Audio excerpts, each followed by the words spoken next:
I'm Richie Roberts, joined by Fat Tony 92, and we're here with another anime review. We're gonna talk about Tokyo Revengers. Holy shit! Holy shit! I did stop about right after the mid-season surprise twist, so I kind of watched the second half of this season all in one go. Which honestly, I'm glad I did because how intense the second season was. Fuck, are you kidding me? I couldn't have waited a week for that. No. Yeah, well, there was a lot. To be fair, man, I don't even want to wait for the next season that is the current one, motherfuckers, and we'll get to that later. We will. All right, so the first thing I guess we should talk about is the big thing that everybody was talking about, and that's the censorship. How big I saw, I guess, what is considered the censored version, and there are people saying that there were characters that were omitted and stuff, and I'm like, wait, what, really? So how bad was the censorship? So I actually watched both, and I don't remember there being characters omitted. Now, granted, though, I haven't gotten through the entirety of the censored version, as I watched the uncensored in Japanese and the censored one in English, and as of the recording of this, there's 20 or 21 episodes of the English dub currently out. Oh, okay. Yeah, and there's 24 in total, so yeah. So I haven't gotten a chance to completely finish the censored version. That is a good question. I don't remember. We're doing our homework here, ladies and gentlemen. Yeah, but so the censorship, though, at least in terms of removing the manji symbol, is the best way I can describe it, inconsistent. So we'll use an example of when they are doing the flashback, and you see Mikey on his red moped. So the red moped in the uncensored version has the manji symbol right on the front, right? So, but in the censored version, it's like a diagonal 8, and it just looks sloppy. But even more so is the fact that they're not even consistent with the censorship. So at one point, the whole symbol's gone from the front, and then at another point, you can only see half the symbol, so they don't even bother making it the sideways 8 again. So you see half of the manji symbol, and it's like, guys, come on, if you're gonna do this, you got to be consistent. And then that's to say nothing of the manji symbols on people's clothings, not to mention the flag. They didn't even bother with that one. They just blurred out the whole damn flag in that flashback sequence. I understand why they did it. I get it. But at the same time, though, if you're gonna do it right. Don't half-ass it. Don't be pulling this Yu-Gi-Oh! 4 Kids crap. Wow. Yeah. Wait, did Crunchyroll start dubbing? Maybe. I honestly cannot remember. Because it's just saying it's being dubbed on Crunchyroll, and I'm like, wait, what? Okay. So I'm looking here trying to see. Okay, so we got the English cast. David Walsh, I know him. He's the ADR director, translator, editing, timing. ADR production, Studio Polis. Dubbing studio, yes, Studio Polis. Who the hell is Studio Polis? I've never heard of them. Yeah, I think that's probably somebody directly under Crunchyroll. So maybe Crunchyroll is starting up their own dubbing studio? That's a thing. Well, I mean, it's not surprising. I can't go into it, but somebody from Fat Dog contacted me because they were excited but stressed the hell out because they got an audition for property for Crunchyroll that they weren't allowed to talk about, but they were like, oh my god, I'm worried about fucking up this audition. And I'm like, that's me every audition. Yeah, it doesn't matter if it's Fat Dog or not. Yeah. That's me. Yeah, it doesn't matter. It doesn't matter how many times you audition. Eventually, it's not even an eventually. You will. It doesn't go away. You just get better. You get a little better at managing it, but it's always kind of there. Right. Okay. So let's jump back into Tokyo Revengers. What an interesting time travel concept. Right? Yeah. No, that's because I know the series is extremely ongoing, and I haven't looked into it. But do they ever really explain how it is he came across that? I've only watched the anime. And I'm wondering if now they did say that when the brother picked him up out of the train tracks the very first time, that's how he went to the past or whatever, because he was trying to help him off of the train tracks from almost getting his ass killed. And wasn't that Akun that did that to him, like his homie?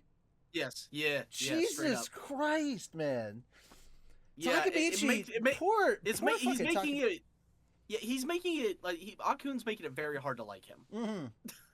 like in the future, Akun's making it hard to like. But in the past, he's like his ride or die homie. Yeah, and like the worst part is just like his every fucking time he's fucking crying like a bitch, and he's like, save us, please, dead, bro, come on. And then except for the final time, I don't think. Yeah, the final return. Even the final time. Wait, where was Akun the final time? Dude, he was driving the Hummer. No. That wasn't the final time. The final time was when they went back and had that big meeting. No. Okay, yeah, but Akun wasn't responsible for that one. Yeah, that's what I'm saying. So Akun wasn't there for that, except for the final time, because he wasn't involved in that. I think he was one of the final time. The final time that Akun was responsible for. No, I was talking about the final time that we went back to the present. Oh, okay. Yeah. No. The final time that he went back to the present. So yeah, I like the idea that, number one, you can't just keep going back to a specific point in time. So like, if you fuck something up in the past, you can't go back and read. I also like the fact that, because like that was the first thing that I thought of. Like, I'm like, wait, so hold up. When he's going back and past, is his body just poofing? Like, no. Just, phasing out of reality. Is he pulling a Goku?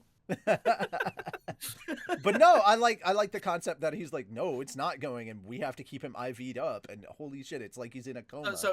It makes you wonder what would happen if, say, something were to happen to present body while he's in past body. Right.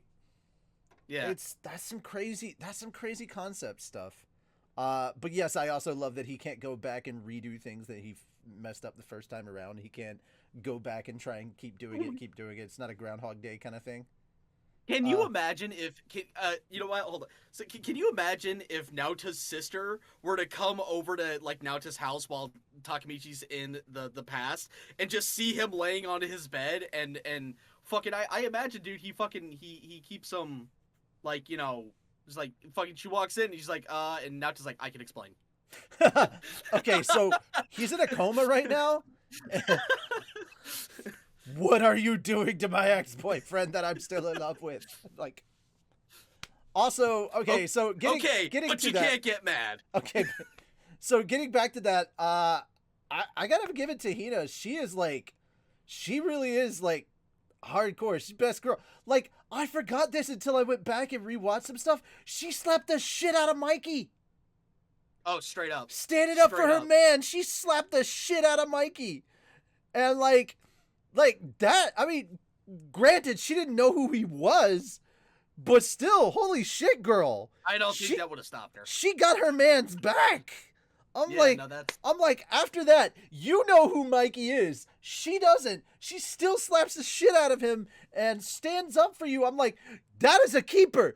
Do not let that girl go. And that dumbass let that girl go. Yeah, speaking of which, on that regard, this motherfucker needs to start leaving sticky notes for his past self. Like, all right, don't be a dipshit. Right? Avoid insert name here. I feel like this is a good time to have those little notes. Wash your goddamn balls. I feel like this is a good part where the concept that they left in your name kind of carries over. Leave notes for yourself. It's like, exactly. Hey, past moron, do not make me wake up in another fucking karaoke booth with Draken's girl on top of me. Are you an idiot? I'd like to keep my penis after I use it. Jesus, man, that was a weird one. Waking up in the karaoke booth and you're like, oh, who's this girl? And you find out it's Draken's girl, and you're like, yeah. Well, because like that's one thing that I like. It made me kind of wonder, because the way that it was described when he was about to hold Hina's hand while they were watching fireworks, and he grabs Naota, and then he comes back, and she's like, yeah, you just sort of like, I imagine like he grabs Naota's hand, looks down. What are you, gay? And runs off the fucking, because like he runs like, get the fuck away from me! He just runs off the roof. Like, I'm out of here. But coming back to it, dude, Draken is one of the best characters in this show. Draken is that Straight up. homie. Like, he has got Mikey's back. He always has Mikey's best intentions. And he's the only one that can get Mikey to fucking behave. The only one that can get Mikey to actually behave. It's ridiculous. And Jesus, Mikey. Jesus. I do love some of Mikey's quirks, too. Like, once he gets full, he just passes out. Like, once he's eaten. And then he wakes up and he's hungry. And then he has an endless cycle. You know, fucking, you know, it's kind of appropriate because they fucking foreshadowed that shit. They already mentioned the Mobius. But He's the goddamn Mobius strip of sleep and eat. Think about this though. How many times has Draken got his ass beat or wound up in jail for Mikey and Toman? Like, that man has ended up on death row multiple times. He has been in jail. He has gotten the shit beat out of him. He has been stabbed. At this point, almost shot. I mean, like, this man, when we say he goes to war for Mikey, he does. Like, it's not a joke. He gets the literal shit beat out of him. And his insides are on his outsides, and you're not supposed to keep them there. But yeah, I gotta give it to him. Takemichi, I didn't go into this enough. I feel like I should have. Takemichi is kind of a lovable bitch. Like, he's definitely a bitch, but he's lovable because of how he's like, he took that full-on ass whooping in the beginning, and like, he was getting his ass beat with a baseball bat from noon to dusk, or noon to night, and then he comes back for seconds to fight the same guy in the pit the next day before we first encounter Mikey and Draken, just getting the shit beat out of him. And then the next day when Hina comes and slaps Mikey, and Draken's like, oh, whoa, that's my boy, and he's like, don't touch my girl. Even to Draken, like, he's had moments where he's really stepped up, and I think it's those moments that made Mikey and Draken actually like him. Because even Draken turned around and said, hey, you're standing up for your girl, even though I see that you're scared, and that's what's up. And I'm like, yes! Yes! Yeah, straight up. There are some wholesome moments in this show. Yeah, and on the topic of Takemichi, so, like, I feel like they went on a little too long in the sense of, like, it was like 5 or 6 separate times where he's just like, my actions amount to nothing, and it's like, God, all right, dude, like, we get what you're going for, but like, maybe tone it back a little bit, you know, bring that down to maybe a 4 or a 5 instead of a 6, right? And then because it was impactful the first 4, maybe 5 times. After that, it just got annoying, and it's like, dude, fucking stop. Right. No, I understand that to a point, especially after like midway through the season, after everything in the mid hits. But before I move on to that, because that's the next topic, I did want to cover how finally Mikey, or not Mikey, but Takemichi really took a stand to protect Draken in that big fight that took place with that loser-ass bitch that got his gut kicked in by Draken in the beginning. Stabbed Mikey's hand, stabbed Takemichi's hand, and Takemichi comes in there. He starts biting him like he's Mike Tyson or some shit, and he puts him in a fucking sleeper hold and just gets him, knocks him out. And then his boys show up. Even though they're getting the shit beat out of them, they manage to stall them long enough for the people who can actually fight to show up and beat the hell out of them, and, you know, get Draken to the hospital and save him. And so Takemichi definitely has had an impactful thing, but I can also see it from the other side, like, because when he gets back and he finally gets to talk to Hina as adults and stuff, and then here comes Truck-kun for his revenge. Yeah, you say Truck-kun, I say Truck-kun's angry cousin Hammer-chan. But like, it's that, and I feel like in that moment he's definitely justified in thinking, like, I did all this stuff, I changed things, and yet it still ended up the same way. That one is validated. Yes, that one's validated, but it also, on the other foot, though, because he literally then turns around and says, all right, motherfucker, all right, I'm going back. I'm doing this shit right. I'm running this bitch. But it's also very human of him. It's also a very human thing to have that drive and then to doubt yourself later. So no, and I to agree. flip flop, it's not exactly the best character writing material, but it's very realistic to have that flip flopping back and forth. It is So realistic, so but as you know, in annoying the as it same is, I gotta give it points. I gotta give it some points for realism. Yeah, but no, and you're right. But at the same time, though, there also needs to be that line, you know, where you know, sometimes you can't do stuff things for the sake of realism for the Gotcha. sake of realism. Like it's got to be, you got to have that toe that line. It's kind of like with video games, Mm. where you know it's like, oh, you are going, oh, you drank non-filtered water. Well, you are now going to die by shitting your brains out. Oh God. Like it's like, okay, that's real, but really, come on. All right. So moving on from that, let's talk holy shit about Mikey and his legs of steel. Fun fact: Mikey's legs are listed in the Geneva Convention of Weapons of Mass Destruction. Saddam's mustard gas has nothing on Mikey's legs. So, yeah. Can we just talk about the fact that he was getting his ass beat with a steel pipe that turns right around and lifts his leg with another motherfucker attached to him and lays out the dude that was hitting him with the steel pipe and the dude that was holding onto his leg. Lays them both out with one kick. Like, now, that is an awesome thing, and then that's exactly what I'm talking about. They weren't concerned with realism there. Nope. So I also want to go ahead and point out, props to CJ if you haven't seen his Black Air Force Energy, the anime stuff where he breaks down Tokyo Revengers in 2 videos. Holy shit, it's super funny. He is a funny dude. But yeah, he was like, I love the name he came up for it, the Mikey 3000 Roundhouse.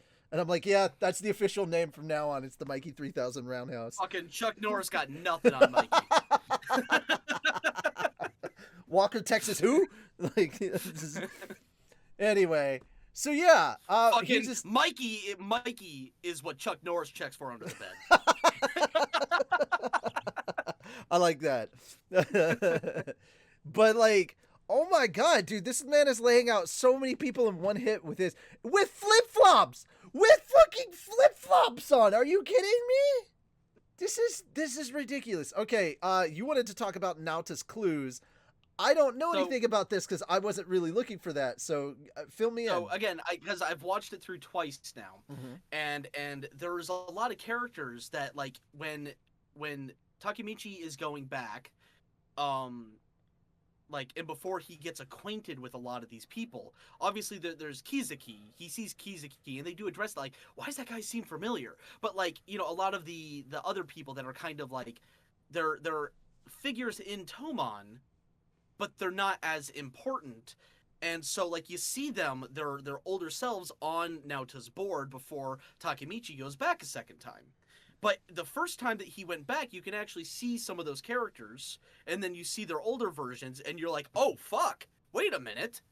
There's that guy. And then he goes back a second time. So, and then the second time he goes back, before he really starts getting into the meat and potatoes of the Tomon group, you know, you see some of those characters again before you realize their significance to the story. And that was a very nice kind of attention to detail. So it's like you see them before you realize quite what it is they're going to bring to the story, and I really like that. Now we got to get to some of the craziest kind of holy shit, what the fuck kind of moments in the second half. The tragedy of Mikey's brother. Like, holy shit, his friends go to steal a bike that he's always wanted for his birthday, and in the process of stealing the bike, they end up killing someone who, as it turns out, is Mikey's brother.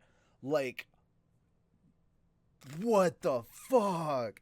And then first of all, that makes Crazy Boy go snap. You know, just his brain just, he's like, it's all Mikey's fault. I've got to kill Mikey. I'm like, how do you make that leap? Yeah. Right? And then so thieving 101, case the goddamn job ahead of time. Well, learn your target. These are little hoodlums in middle school, so I can kind of understand that they're too dumb to know to do that. But at the same time, though, it's like, how have they not met Mikey's brother? But the way I understand it is Mikey's brother was a big part of his life, and so were these kids. So how in the fuck did they not know about this? It's like... Or is it well, because clearly one of them did know, but I don't think that they knew that was his shop. Or maybe the kid that suggested it, they weren't familiar with his shop or whatever. Well, again, I feel like with how important and relevant the bikes were to them, the fact that Mikey's brother runs a goddamn bike shop would be something that he would mention to his friends. Maybe. But they may not know which bike shop, is all I'm saying. All right. And then lastly, how do you end a motherfucking series like that? How? Okay, this isn't Cowboy Bebop, you son of a bitch. This has more continuing, and they shot the main character at what it may be just like the beginning of the story. What the fuck? Where do we go from here? Yeah, I'm a little curious. I need to know. Like, now here's my prediction though. Now straight up, here's my prediction. So when he first fell into the train tracks and went back in time, before it was established that it was the handshake that sent him back, I was so hoping, I'm like, okay, so no, to trigger the going back, you have to almost die. Like how great would that be? Like, instead of the handshake each time, he has to jump off a goddamn building. Also, why was this son of a bitch crying and calling him my hero before he shot him? I feel like that's a bit of context that we'll get as, like, the past timeline kind of Because he literally cried and he's called him my hero and then shot his ass. You know what? Plot twist. Takemichi is a young All Might. All right, so last but not least, because I know we got to wrap this up. Azuki, please get your shit together and give us more chapters of Tokyo Revengers. You have 5 chapters on your website. Now, if you don't know what I'm talking about, I did a rant breakdown discussion about Azuki, which is Kodansha's online manga website, where they're putting up a huge library of their content. And I went and checked. Tokyo Revengers not on Crunchyroll for their simulpub of manga, because usually if something is being simulpumped on Crunchyroll, maybe it might not end up on Azuki, but it needs to. Come on, guys. Tokyo Revengers was so good, and we need more of it. And I'd rather not read it illegally, but if you leave me no other choice, I'm gonna get this story however I can get this story. So please, just get your shit together. It's true what they say. People won't pirate if there is an easier alternative to do it legally. Yeah, exactly. All right, that, you know. But yeah, guys, these are our short thoughts about Tokyo Revengers. I know there's a lot more that we weren't able to get into, but it would be way too long of a video. We're trying to keep these kind of short. So if there's something that we missed that you want to talk about, drop it in the comments. If there's something you want to go more in depth about that we kind of covered slightly, please feel free to talk about it. Like, holy shit, this was a really good show, and I don't think 20 minutes of discussion is enough time to really do it justice, especially for how much stuff was in there. But we got to keep these short. We got time limits. But yeah, so if you liked it, give it a thumbs up. If you didn't like it, you can give it a thumbs down. We don't care. You can leave us a giant rant in the middle of the comments. Trust me. Go for it. Put in an essay. I won't read it. I don't care. But that's how it is. He might. I might read it. He won't care, but he might read it. Yeah. That having been said, guys, thank you so much for checking out our anime reviews. And as always, keep watching more anime.